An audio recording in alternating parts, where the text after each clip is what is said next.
Hello gainers, I'm Ralphie and welcome to my channel called Fitter Philosophy, in which I discuss practical, experience-based, stoic, sort of what you call common sense stuff. And the idea is to share my considerable experience of life with you so that you can learn a little bit, perhaps become a little bit more aware of some stuff and incorporate it into your life to improve things. Because as they say, life is a journey and it ain't a dress rehearsal. We live on this reality sphere once and we have to make the most of what we've got in the space that we are allowed. And one of the components of life is learning from mistakes. And everybody makes mistakes, but there's two kinds of mistakes. There's the serious mistakes that quite possibly aren't within our control. And then there's the others, the smaller, more repeated mistakes, which we can do something about if we choose to do so, and if we learn from our mistakes. And one of the problems that you will notice observing the human condition over time is that many people don't seem to learn from the mistakes and end up repeating them.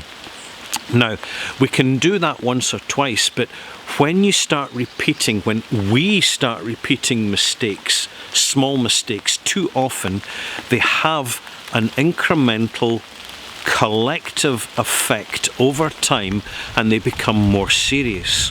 It's not like you've basically bought a house, you're paying a mortgage, you haven't insured your house and the whole thing's burnt down. That's a serious mistake. And it will dramatically affect you for the rest of your life as you pay off your mortgage with nothing to show until you rebuild the house. I mean that is serious, and yet it's amazing how many people do not insure their properties or don't protect their properties from the likes of fire. But we're really focusing on the smaller mistakes here, not the catastrophic ones.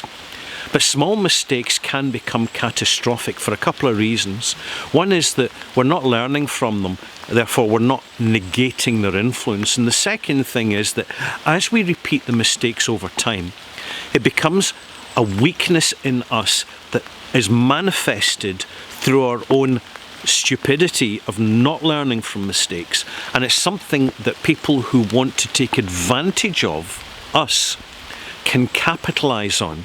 So that if you're prone to lending money to friends, for example, if you have a weakness not to learn from your mistakes of lending money to friends, right, who don't pay you back, and it does happen rather a lot, but not to me, because I'm a miserable tightwad, I have to add, and I'm an absolute stickler.